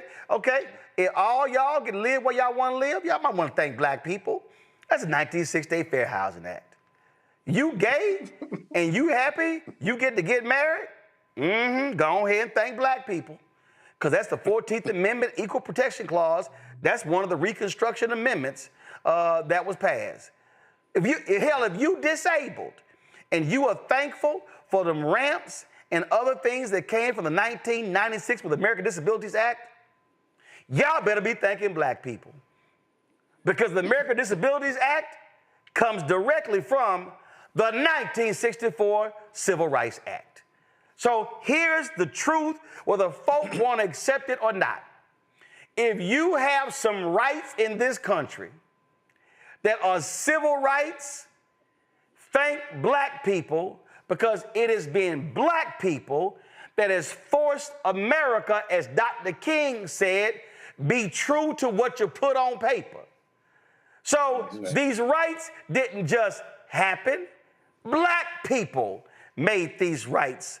If we walk down the line, Scott, of the numerous legal rulings in so many areas, hell, it's white people walking around, right? First of all y'all broke-ass white people, Y'all should be thanking black people too, okay? Because y'all benefited from LBJ's war on poverty. He didn't launch that in the Mississippi Delta. He launched that in white Appalachia. I mean, so we can just go down the line. We can go down the line of things that black people have fought for legislatively in America that has benefited everybody. And so, it's a matter of fact, white people, let me be clear, whether you're a white Democrat, a white Republican, a white conservative, or a white liberal, America did not believe in democracy until black people made them. The reality is, America did not fully, and it still ain't done it fully, but America did not fully embrace democracy until black people made them do it with those 3 civil rights acts in the 1960s. And so when y'all want to talk about founding fathers, and y'all want to talk about George Washington and Thomas Jefferson and Benjamin Franklin and John Quincy Adams, y'all better have a second group of founding fathers and mothers called Dr. King, Ralph Abernathy, Andrew Young, C.T. Vivian, Diane Nash. We can go on and on and on. We can sit and talk about Septima Clark, Fannie Lou Hamer, Constance Baker Motley.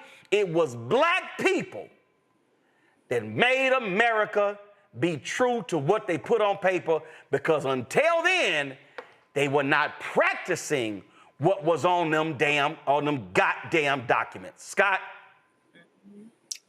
What's your question? You can speak on that if you desire. You fired up tonight, boy. God damn. Roland giving us a whole history lesson in like 20 minutes. I'm sitting there taking notes this morning. I mean, went through the whole process. I think the beauty of all of those laws is that they were written broad enough to apply to white women, to apply to disabilities, to apply to human rights, gay marriages, and what have you. And that's the brilliance of it. The downside of that is they've been written so broadly that now that white America believes that we are in this colorblind society, they're using the same principles to argue that they're being discriminated against, or the reverse discrimination, if you will, which completely bastardizes not only the legislative intent, but the prior implementation of these laws to protect rights, not to take rights away. So those are my best thoughts. And that's because on your presentation. Damn, Ome Congo, because what has happened is these white folks, and again, I don't know what, listen, I tried to tell people in 2009, I'm waiting to go on CNN with John Avlon, who's now in Congress, and me and John were talking about his book, Ween Nuts, and this is what I said. I said, John, we are living in the beginning stages of white minority resistance. And he looked at me and he was like, huh? He said, Roland, white people are majority in America. I said, John, you don't understand. I said, John, it's before, this is the basis of my book, White Fear. And all these media folk who wouldn't book me on their networks because they didn't want to talk about it, it's playing out. And the problem is these white folks don't want to put white on it, Ome Congo. They don't want to talk about for what it is. But I said, John, these white folks cannot handle America becoming a nation of people of color. I said, these white folks cannot handle sharing power. These white folks cannot handle losing power. And when I saw the white death rate, I think it was Newsweek did a story that said the white death rate in 10 states had surpassed the white birth rate. I went, oh shit, this thing is started. And ever since that's 2000, white babies. And that's why the Great Replacement Theory, that's why they want to get 11 million Latinos out of this country. That's why they don't want no they don't want no Africans, no Bermudans, no Haitians. They want white purity, because what they are trying to do, Ome Congo, and that's what these districts are about. In Texas, 61% of Texas today is black, brown. It's minority. White people are the minority in Texas today. But Ome Congo, here's the problem. And this is why I keep telling all these Simple Simon dumbasses who keep saying otherwise. 61% of Texas is people of color, yet 61% of the people that vote in Texas are white. It's white. Yeah, and let's also add what they're doing to erode women's rights and to their own bodies, which makes it harder for Black and brown families, particularly, to get. No. But see, I'm gonna put that shit on them lazy ass white women, okay, who voting along with they white men. I ain't putting. No. Let me be real clear. I ain't putting women's rights with our shit, cause that ain't women's rights. That's white women's rights. The bottom line is, and I'm being real specific here, because the problem is that them white women in Texas have been sitting on their ass or voting along with their white men, their white husbands, their white brothers, their white sons, their white nephews, because they also believe in patriarchy. And the bottom line is, listen, Pete Hegseth retweeted that clip of his white pastor, and none of these old punk-ass national media people have challenged him on how did you retweet a video of a white pastor who's his pastor, who is on record as saying he don't want women to vote.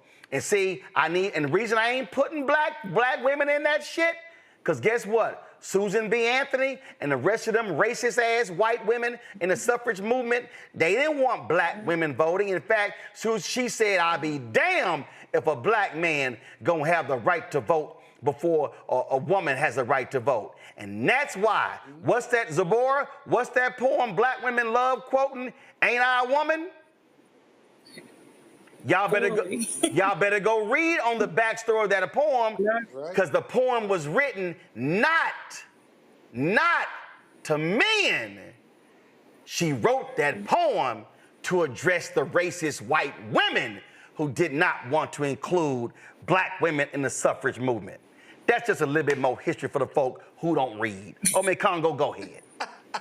No, and I get your point, and I'm saying what I brought up the women's rights and access and all that. It makes it harder for Black people to be able to reproduce. You know, we look at the mortality rate of pregnant Black women and the like. That's where I was going with it. But the fact that the matter is, when it comes down to it, the thing that scared me about the history lesson that you just said about the amendments and the Civil Rights Act, like, we know that story, but then I start thinking, damn, these Republicans are so shrewd in what they're doing, the way that they're attacking the schools. How are the kids going to get that history? How the next generation going to get that history to be able to arm themselves to be able to fight, you know, which is why this network is so important, because they are hitting us from every single angle. Because if people don't know that story, or the constant Baker Martleys and the Dr. Kings and the like, who are going to be their idols as it relates to fighting for justice? They're going to feel like they can't do anything, because as Malcolm X said, if you were convinced that you never did anything, you're going to think you can never do anything. So they have a multi-pronged approach, and we need a multi-pronged strategy. And Democrats in Texas let us down as part of that strategy, but this is a fight that we have to keep fighting and speaking up for, because quite honestly, Roland, we don't have a choice. It's like you said a few months ago, you just refused to sell out your ancestors, period, bottom line. And if more of us thought that way, we'd be able to make some progress right now. But too many people are just too complacent, and they think nothing's going to come from them. And then before you know it, you got 300,000 Black women being, kicked out of the workforce. People think they're going to come for them, and all of a sudden they're putting us in their detention centers as well. When are people going to wake up? If it's not now, I don't know when it's going to be, but I know that we have to keep on fighting, because better days will be ahead if we don't quit. You got somebody in the chat. Hold on, I responded to it. Denise Spa, too much cussing, going to watch Joy Reid show. Okay, bye. I mean, but you can get mad at the cussing. You can get mad at cussing. Well, you can get mad at cussing all you want to, but they screwing you over. You ain't even realize what's going on. I mean, see, the point that Ome Congo just made, it's by design what they doing when it comes to the schools. Because they freak. I keep trying to tell y'all, all of this stuff, y'all, it started with Obama's election in 2009. Then it picked up with Trump running. Y'all, American history is American history. You cannot, please, by all means, I dare any of y'all watching to refute what I'm about to say. You cannot show me a single period in American history where black success has never been followed by white backlash. You can't find it. You cannot find it. At every point in American history, black success has been immediately followed by white backlash. So why all of a sudden the attacks in the last 5 years on schools and books and everything? That shit ain't got nothing to do with no LGBT, trans, they ain't nothing to do with it. You know what that had to do with it? The murder of George Floyd. Yep. Because when because the Black Lives Matter movement, Zabora, it was the first time in American history that a black-focused, black-centered movement saw a majority of Americans approve. And these white conservatives went, oh, hell no. So what did they do? There was a concerted, precision-like attack on Black Lives Matter. They said we cannot allow this movement to become as powerful as we saw the Black freedom movement in the 1960s. That's right. And they targeted 2021. In 2022, at racist Christopher Rufo, and he put it on Twitter. They said, we are going to put everything black and everything minority under critical race theory. I told y'all, I was the news director, morning anchor at a black targeted radio station, KKDA, managing editor of the Houston Defender, managing editor of the Dallas Weekly, worked for the Dallas Examiner, managing editor, general manager of the Chicago Defender. I wrote for Ebony. I was a contributing editor at Essence, major broadcaster cable network, Black, TV One, Black, Tom Joyner's Black America Web, Tom Joyner Morning Show, Black. In all of my years in black media, I had never, ever heard of critical race theory. Because that was a legal theory that I ain't never heard of that. But the white folks were like, oh, we gonna make that the boogeyman. And what did they do? They lumped everything under it. And what happened in 2023? All white folks would show up to school board meeting. Y'all teaching critical race theory. Superintendent, no, we're not. No, we're not. No, we're not. No, but guess what happened? It fired white folks up. They ran for school board. They ran in the midterms. And then white folks took over school boards, Moms for Liberty. You know what they started doing? Firing black superintendents. In 2023, woke. You got dumbasses like Bill Maher complaining about woke. Woke is going too far. They took woke, like they took defund the police, and they changed the focus of it and tossed it right back and made it a massive negative. Woke. Then Negroes are going, man, you better not be woke. You better not be woke. I'm like, dumbass, don't you realize what you've been saying? And then 2024, it was DEI. Y'all, all of that emanates from the murder of George Floyd because they said, we saw what you Negroes did after Emmett Till got lynched. That was 13 years of nothing but protests and laws change. That was the second Reconstruction. Then they said, we saw what you Negroes did after 243 years of slavery, and y'all had that Reconstruction period over that 12, 13 years, really lasted 6 to 7 years. We are not going to allow a third Reconstruction to last even 5 years. That is what happened. And Zabora, black folk, again, I understand, dancing, partying, Negroes are having a time of their lives in Martha's Vineyard, but I'm telling you right now, these white folks are coming after everything, and they do not want to leave anything to chance. And so we better wake the hell up and recognize that we had better be voting in massive numbers because they want to control it all. For sure. That's why we have to get back to what our roots are. We have to educate each other. We've never needed the books and all the things. They benefited us, but oral history has been a part of our culture forever. If you get rid of or keep dilute the BRA Section 2, we're not going to be able to fight these things. Not only George Floyd, but Sandra Bland and all of the other things that were happening allowed us to mobilize. We got to get back to that mobilizing each other and understanding. You're definitely right. They said black women are the most educated. Now you see all of these black women that are laid off. Boom! Everything is boom! I see, girl, sustained. I'm just saying. That's right. So if this is a courtroom, the judge was sustained. Go ahead. I'm just saying. We got to fight back. We can't keep being quiet about it, allowing the people around us to say, oh, that's not important. Oh, we can't do nothing about it. I'm from Texas. I'm from Houston.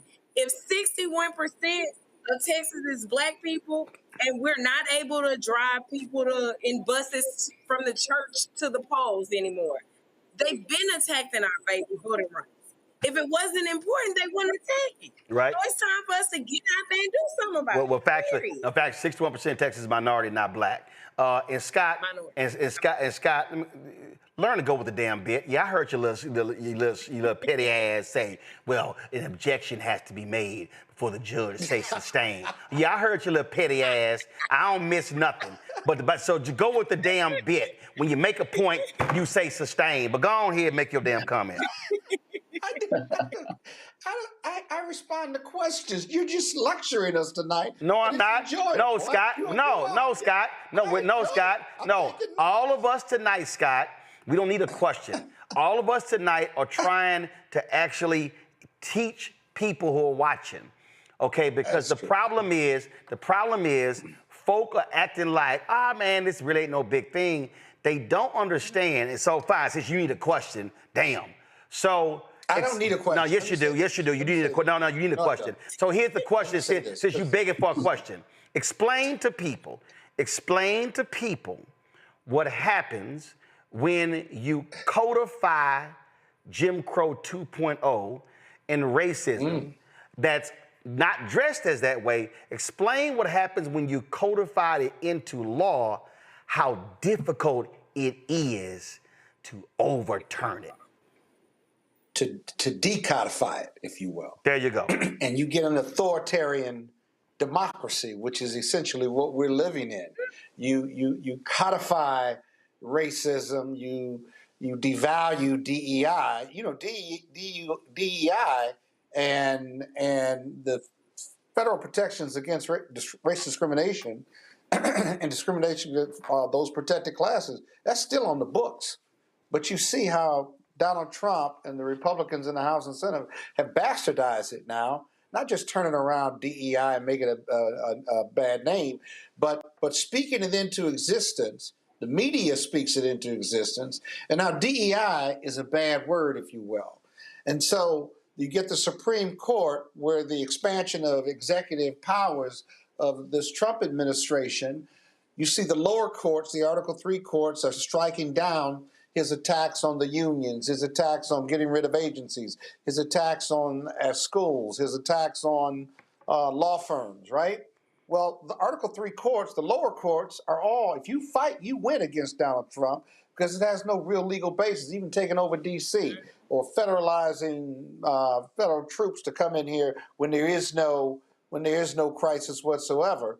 And then you get to the Supreme Court and they expand his power to say, well, that's okay, maybe, or they give him just a little bit, and he takes it and runs with it. And the amount of lies, these created facts that have no basis, that become the basis for these baseless lawsuits and stuff. So you either got to fight. If you can't afford to fight, you're going to be creating not only bad law, but bad legislation. And until the Democrats can get the House or even more, you've got to then undo everything Donald Trump has done. and these executive orders can be undone. But what about the damage that's been done for the last 4 years?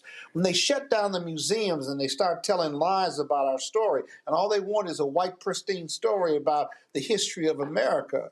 Even the founders said we are in search of a more perfect union, right? America has never been perfect, not for any of us. We've always wanted it to be something more than she is.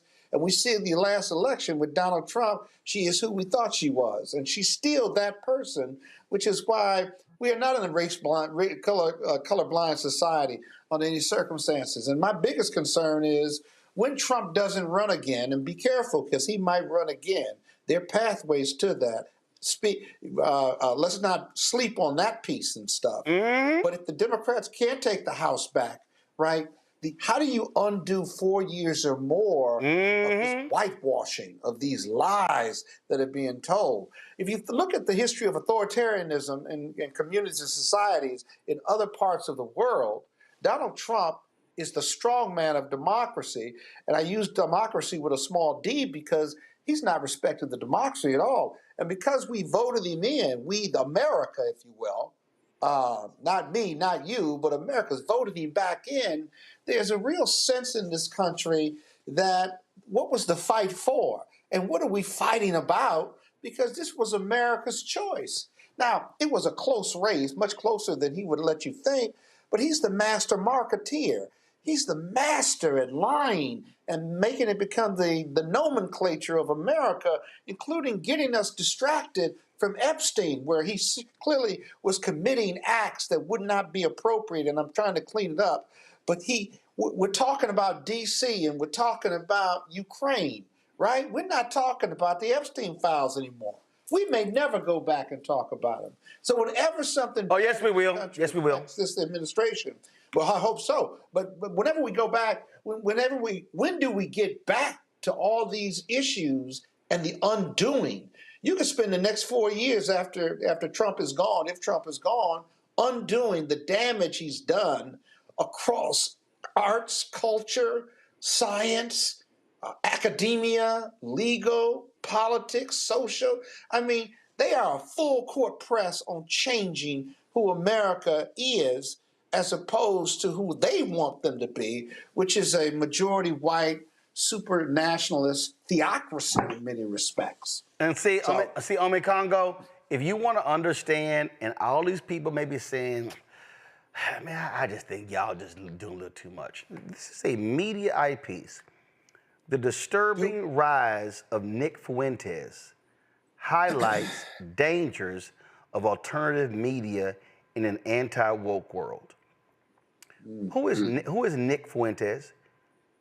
It says right here, in recent weeks, far-right provocateur... He heads up the Boogaloo Boys, No, he doesn't. No, he doesn't. Far-right provocateur and white nationalist leader Nick Fuentes has been receiving accolades from many of his fellow pro-MAGA travelers for his ongoing feuds with the likes of Tucker Carlson and Candace Owens, as well as for his vicious anti-Israel rhetoric. Now, Glenn Greenwald, fierce critic of Israel, so-called progressive, heaped praise on Fuentes in mid-August, saying, quote, he is, quote, spectacularly talented. I mean, he's like a very rare, generational talent in terms of his ability to go before the camera, attract attention, be charismatic, but he's not like a ranter and a raver. Nick Fuentes is very well read, very, very informed. There aren't a lot of folks who know more about Nick, who know more about the topics Nick Fuentes covers, and Nick Fuentes is very impressive. Added Greenwald, the former Guardian journalist turned podcaster. Ome Congo, Glenn Greenwald is literally talking about an absolute, flat-out, decrepit racist. Look at this here. Yes. Vincent Oshana, a co-host on Patrick Bet-David's popular podcast, offered a similar take, agreeing that Fuentes is on a, quote, generational run. He added, and right now, I don't care what anybody says, he is freaking on fire. Bet-David also said he would be open to having Fuentes on his show, which would give him access to his massive audience and potentially bring him into their ecosystem. Last point. Who is Nick Fuentes, Ome Congo? Oh, he's the racist who went with Kanye West to Mar-a-Lago and had lunch with Donald Trump. Why am I saying all of this, Ome Congo? Because these people are openly praising somebody who is gleefully racist and a self-described white supremacist and anti-Semite. But for the right, he's their guy. So when you talk about, there are no guardrails. There is not. These are individuals. So I was on. Remember, Pat Davis was that fool I destroyed down in Florida. So he's saying, "Oh, I will gladly put on this nasty, despicable racist on my show." Wow. Wow. I wouldn't even be surprised if Gavin Newsom had him on his podcast, because he's trying to reach out to these guys as well. And let's be mindful of the fact Greg Gutfeld, remember, he was on Fox talking about we need to make Nazi the new N-word for us, and laughing at it like it was a joke. They want to desensitize it all, and they were like, "Oh, what's up, my Nazi?" Like they said, he said we should do it like the blacks. The blacks use the N-word. Like, we need to do that for Nazi. So all of these guys are having their moments now in the sun, but they've been doing it for years, and now they're being platformed. And it's disgraceful, but it's only more disgraceful if we don't wake up and speak to it and fight. These people who are liberals, Democrats, you want to be siding with the Nick Fuentes and them against Israel? No, you're anti-Netanyahu. This guy is anti-Jewish. It's a whole different conversation that people need to be having right now. And Nick Fuentes ain't the only one who's being platformed by these guys. They have made it impossible, oh no, not impossible, but they have made it extremely difficult for people to be called a racist and lose their career, to be called an anti-Semite or homophobe or Islamophobic and lose their career. They're getting paid. Some of us, I'm sure, saw that Mehdi Hassan Jubilee clip where they have like 20 young people who are just like Nick Fuentes, and now they're being platformed as well. This is America right now. For people who think that the youth are going to save us, the youth aren't going to save us if youth like this keep getting platformed. And we're not doing enough to uplift the people who are their age and similar or younger who are fighting this. And that needs to happen right now, because people just think, oh, the youth are going to come and there are young people out there who are doing this work. No, but these guys are having a platform, and they are all across the country I'm teaching on college campuses. They are emboldened right now. Look, last thing I'll say, in one of the high schools I work at, there was a girl who said, "Oh yeah, a white girl said to a black girl, oh, Trump got reelected. Now I can actually shoot you now in the middle of Fifth Avenue, and nothing's going to happen to me." Like, this is happening in our schools. Yes. I know a 8-year-old who a girl said, "Oh, Trump is now in office. You better run. They're going to enslave you." So and I know I said lastly, actually lastly, and now you try to close like a Baptist preacher. Come on now. To create racist literature to put in our schools for the founding of America's 250th year anniversary. So I'm gonna read this here. I just want y'all to understand. Again, when you see the open embracing of a violent racist, understand they are mainstreaming him, and that's what they're doing. Like they mainstream and accepted and glossed over Trump's bigotry. This is what this Mediaite story says. Past action taken against Fuentes for his bigotry has now led many to embrace him, particularly as anti-woke sentiment permeates every corner of the MAGA base. Bet David pushed O'Shana on why he's embracing Fuentes now, and he replied, quote, "You know what it is? Because, okay, name the person that can't even be on YouTube. He can't be on YouTube because of the stuff that he says. They froze his bank account." Oh, y'all, the next paragraph says it. Fuentes was deplatformed in recent years over his explicit anti-Semitism, as well as his repeated calls for limiting the rights of women, minorities, and the LGBTQ community. And then there have been some stories saying he's actually gay. His regular use of violent rhetoric has also caused alarm. Now, Glenn Greenwald was praising Fuentes. Glenn Greenwald's also gay. That's insane to me. Okay? So I just want y'all to understand. I'm going to read this last one. In 2022, for example, Fuentes called for a dictatorship to get rid of, quote, the Jewish media that has made America's, quote, evil by making various things popular. Quote, sodomy is popular, you know, being gay is popular, being a feminist is popular, sex out of wedlock is popular, contraceptives are, that's all popular. That's not to say it's good, that's not to say I like that. Popular means that people support it, which they do. And it sucks, and it is what it is, but that's what we need, dictatorship. That's unironically why we need to get rid of all that. He ranted, adding, we need to take control of the media or take control of the government and force the people to believe what we believe or force them to play by our rules and reshape society. Let me say it again. I'm trying to see this quote again because I'm about to close this thing out. We need to take control of the media or take control of the government and force the people to believe what we believe or force them to play by our rules and reshape the society. So folks, this white supremacist who had lunch with Trump and Kanye, who's now being openly embraced by right-wing MAGA stars, he is now being repositioned as a voice of reason, as a generational talent. What he's saying, they are using government to force us to believe what they want us to believe. Donald Trump is weaponizing the Federal Communications Commission to force media companies to get rid of DEI and do their bidding. So what Nick Fuentes has said, MAGA is doing that. And so if they are openly embracing an anti-Semite, a bigot, a racist, what do you think the next level is? They are going to make him one of their stars. And we are going to have a bigger bullseye on us. Y'all had better pay attention. This is why we keep telling people why they got to watch this show. Because y'all, everything we predicted was going to happen has happened. Zabor, thanks a lot. Scott, thanks a lot. Congo, I appreciate you being on the panel. Thanks a lot as well. Folks, I didn't go to a commercial break because I needed y'all to understand the importance. I'm going to run the Spike Lee interview tomorrow. The doctor we have for breast cancer, I got to do tomorrow because this was too important. This was too important for us to take even one break. Y'all, I'm telling you what's going on. These people are playing for keeps.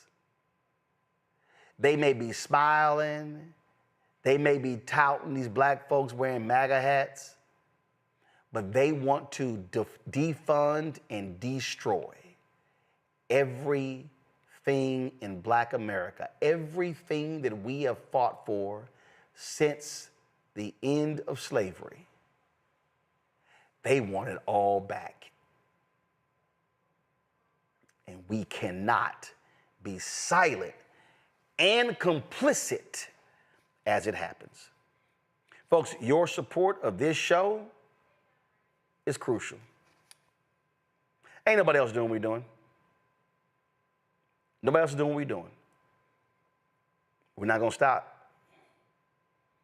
Y'all, we got to keep telling truth. I want to launch 2-3 other daily shows. I got the folks in mind right now. Simply can't afford them. But I'm telling you right now, people say, man, we need to have more of you. Yeah, we got to pay them. They got to live. They got families. There's an existential crisis that we are facing. And we had better recognize the emergency that's happening before our very eyes. You want to support our work? Join our Bring the Funk fan club. Contribute to our show. Cash App, use the Stripe QR code. Pull the music down, it's too loud.